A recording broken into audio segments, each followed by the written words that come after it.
বলেন। ডান কাঁধের একজন ফেরেশতা, বাম কাঁধের একজন ফেরেশতা। ডান কাঁধের ফেরেশতা শুধু নেকি লেখে, আর বাম কাঁধের ফেরেশতা শুধু বদি লেখে। তবে আমার আল্লাহ বলে দেন, শোনো ফেরেশতা শোনো, বাম কাঁধের ফেরেশতা তুমি হলো মামুন, আর ডান কাঁধের ফেরেশতা তুমি হলো আমিন। আমার আল্লাহ কোরআন শরীফের সূরা রাদের 11 নম্বর আয়াতে বলেন, লাহু মুআক্কিবাতুম মিন বাইনি ইয়াদাইহি ওয়া মিন খালফিহি ইয়াহফাজুনাহু মিন আমরিল্লাহ। আমার আল্লাহ বলেন, প্রত্যেকটা মানুষকে পাহারাদার দেওয়ার জন্য আমি আল্লাহ ফেরেশতা নিয়োগ করে দিয়েছি পাহারাদার। ইয়াহফাজুনাহু মিন আমরিল্লাহ, ডাইনে বামে সামনে পিছনে থাকিয়া ফেরেশতারা বান্দাকে পাহারা দেয়। 20 জন ফেরেশতা কেমন করে হলো আর কিভাবে পাহারা দেয়? আমার আল্লাহ বলেন, মিন আমরিল্লাহ, আমি আল্লাহ যখন পাহারা দিতে বলি তখন দেয়, আর আমি আল্লাহ যখন পাহারা তুলে নেই বান্দা তখন বিপদের মধ্যে পড়িয়া যায়। এবার 20 জনের হিসাব নেন, সংক্ষেপে বলছি এ বন্ধুরা আমার। 20 জনের মধ্যে প্রথম নাম্বার হলো 2 জন ফেরেশতা। সব সময় বান্দা যখন হাঁটতে থাকে, একজন সামনে থাকে একজন পিছনে থাকে। বাজারে যায় তখন একজন ফেরেশতা সামনে একজন ফেরেশতা পিছনে।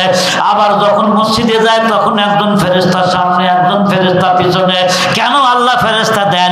বিশ্বনবী বলেন, যদি আল্লাহ ফেরেশতা দিয়ে বান্দার রক্ষণাবেক্ষণ না করতো, পাহারাদারি না করতো, তাহলে দুষ্ট জিনরা ওই সিল যেমন সু দিয়া মুরগির বাচ্চা নিয়ে যায়, ওই দুষ্ট জিনেরা মানুষকে রাস্তার থেকে সু মাইরা নিয়ে যেত।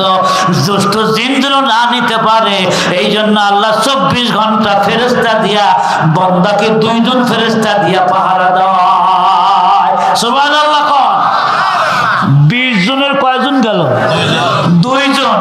এই ফেরেশতার বেতন কি শেখ হাসিনা দেয়? তাহলে মনে হয় খালেদা জিয়া দিছিল। তাহলে মনে হয় আমাদের এমপি সাহেব দেয়। তাহলে মনে হয় আব্দুল সালাম আলী সাহেব দেয়।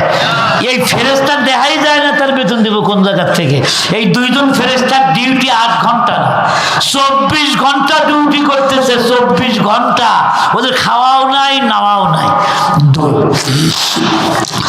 ভাইরা আমার, এরপরে 2 জন ফেরেশতা থাকে। এরপরে 2 জন ফেরেশতা বান্দার ঠোঁটের উপরে আছে।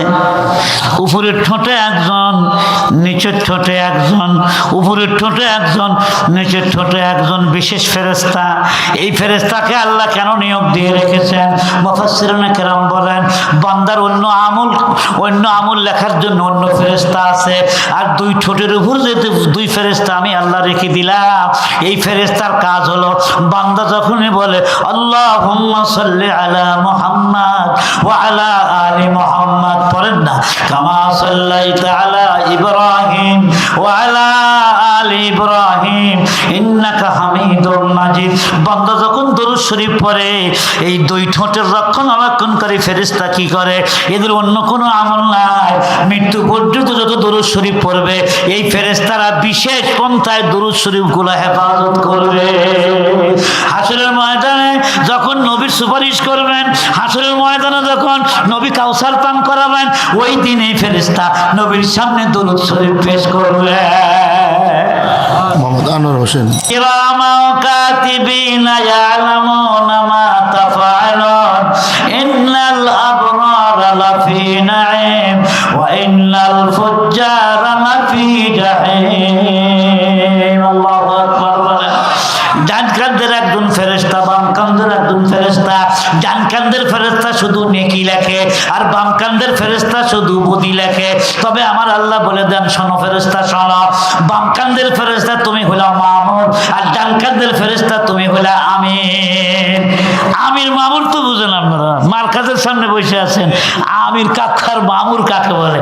এই শোনো বাম কাঁধের ফেরেশতা, আমির সাহেব না খোয়া পর্যন্ত তুমি লিখতে পারবে না। ও যত আকাম কুকাম করতে থাক, যতক্ষণ পর্যন্ত ডান কাঁধের ফেরেশতা না বলে ততক্ষণ পর্যন্ত লিখতে পারবে না।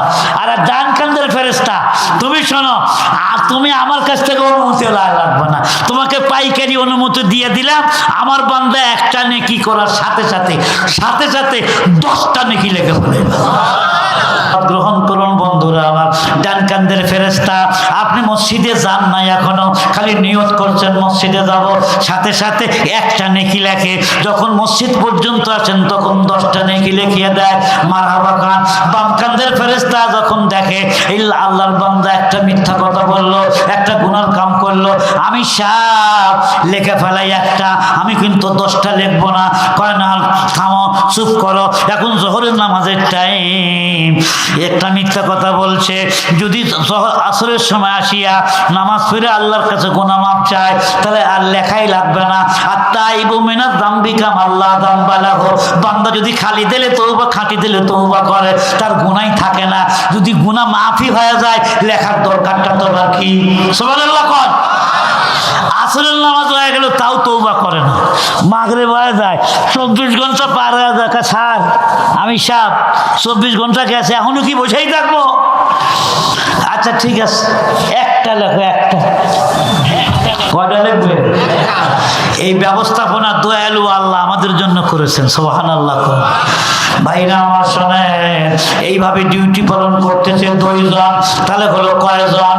সামনে একজন, পিছনে একজন, 2 জন, 2 ঠোঁটের উপর 2 জন।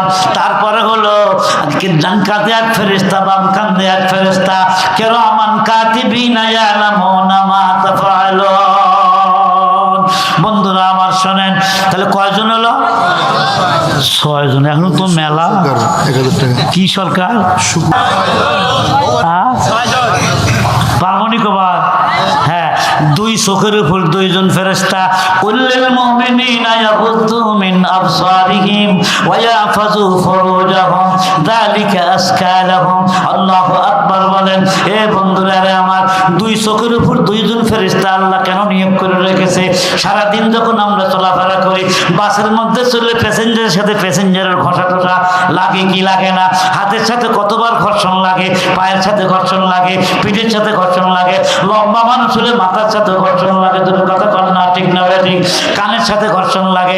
আমার মাওলা ডাক দেখো, ফেরেশতারা রে, আমার বান্দার সবচাইতে সুন্দর একটা নেয়ামত হলো এই চোখ।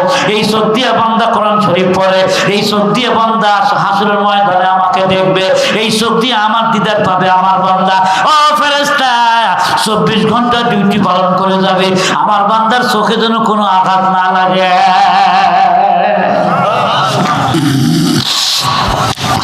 আপনারা বলবেন যে হুজুর মাঝে মাঝে যে চোখের মধ্যে গুতা লাগে তখন কি হয়? তার জবাব ইয়াহফাযুনাহু মিন আমরিল্লাহ। আমার আল্লাহ যখন বলে এই চোখ দিয়ে ল্যাংটা মহিলা দেখছে, এই চোখ দিয়ে খারাপ কিছু দেখেছে, আমার বান্দাকে একটু সতর্ক করা দরকার, ফেরেশতা তুই হেফাজত তুলে নে, একটু গুত্তা লাগাই, চোখের মধ্যে একটু বালু দিয়ে দে। এই জন্য আল্লাহ ব্যবস্থাপনা করছে, যখন হেফাজত উঠে যায় ফেরেশতা থাকে না। 500 টাকা আল্লাহ মেলা। বাইরে আমার শোনেন, 9 নম্বরে যে ফেরেশতা থাকে, এই ফেরেশতা কিন্তু মুখের মধ্যে থাকে বান্দার। মুখের মধ্যে কেন থাকে? আপনি যখন ঘুমান, সব মানুষের মুখ বন্ধ থাকে না। যে মানুষের দাঁত পুড়ে গেছে, হা কইরা ঘুম পারে, সরে কথা কান আছে না নাই? ঘুমায় গেছেন নাকি আপনারা? খিচুড়ি আছে নাকি? খাবার নাই, তাহলে শেষ করেই দেওয়া দরকার। মানুষ যখন ঘুমায়, কিছু মানুষ হা করে, কিংবা অনেক সময় কি হা করে ঘুম পাড়ার অভ্যাস মানুষের থাকতে পারে। আমার মাওলা বলে ফেরেশতারা রে, আমার বান্দা ঘুমায়, আমি আল্লাহ তো ঘুমাই না। আল্লাহু লা ইলাহা ইল্লা হুয়াল হাইয়ুল কাইয়্যুম লা তাখুযুহু সিনাতুন ওয়ালা নাওম। আল্লাহ কেন ঘুমান না জানেন? আমার মাওলা যদি ঘুমাতেন, আল্লাহ পাক ডাক দেখো আমার বান্দা বান্দি শোন, তোমরা সবাই ঘুমা, আমি কেন ঘুমাই না? তার কারণ তোমার নেতা ঘুমায়, তোমার চেয়ারম্যান ঘুমায়, তোমার মেম্বার ঘুমায়, তোমার দারোয়ান ঘুমায়, আমি আল্লাহ ঘুমাই না। তার কারণ আমার বান্দার যদি রাত 12টার সময় বিপদে পড়ে আমাকে ডাক দেয়, সবাই যদি ঘুমায়, আমি মাওলা যদি চেতন না থাকি, আমার বান্দার ডাকের সাড়া দিবে কে? ও বান্দা তুমি ঘুমাও, তোমার মুখ যখন ফাঁক হয়ে যায়, তোমার মুখের মধ্যে সাপ বিচ্ছু পোকামাকড় ঢুকতে পারে। এই জন্য আমি এমন একজন ফেরেশতা তোমার জন্য নিয়োগ করে রাখলাম। বিষাক্ত সাপ বিচ্ছু আসতে থাকলে কুদরতি ফেরেশতা দিয়ে আল্লাহ বান্দাকে হেফাজত করে। কয়টা গেল? 9 নাম্বার 10, কপালের উপর একজন ফেরেশতা থাকে। মান তাওয়াজা লিল্লাহি রাফাআহুল্লাহ। কপালের ফেরেশতার কাজ হলে এই বান্দা যদি বিনয় নম্রতা অবলম্বন করে, বান্দা যদি নত হয়ে চলে, মানুষের সাথে ভালো ব্যবহার করে, যদি নিজে নত হয়, আমার আল্লাহ ফেরেশতার দায়িত্ব দিছে তার মাথার চুল ধরে উঁচা করে তার মাথা বলন্দ করে দিবি, তাকে তুই দামি বানায়া দিবি। আর যে অহংকার করবে মাথার উপর ঠাসি দিয়া তাকে অপদস্থ বানাবি। এটা হলো এই ফেরেশতার কাজ। কয়জন হইল? ফজর থেকে নিয়ে মাগরিবের নামাজের আযান পর্যন্ত এই 10 জন ফেরেশতা ডিউটি পালন করে। মাগরিবের নামাজের আযান যখন হয়ে যায় আরো 10 জন ফেরেশতা পৃথিবীতে আসে, এই 10 জন বিদায় নিয়ে যায়, আর 10 জন ফেরেশতা আসে এই 10 জনের যে কাম করেছিল এরাও রাত্রিবেলায় ওই ডিউটি পালন করে, দিনেও 10 রাত্রেও 10। এই হলো 10 দুগানা খুরি। লাহু মুআক্কিবাতুম মিন বাইনি ইয়াদাইহি ওয়া মিন খালফিহি ইয়াহফাযুনাহু মিন আমরিল্লাহ। আল্লাহু আকবার বলেন। আল্লাহ পাক আমাদের সকলকে আজকের বিক্ষিপ্ত কথাগুলোর প্রতি আমলের তৌফিক দিন। সবাই যদি বলেন আমিন। অনেক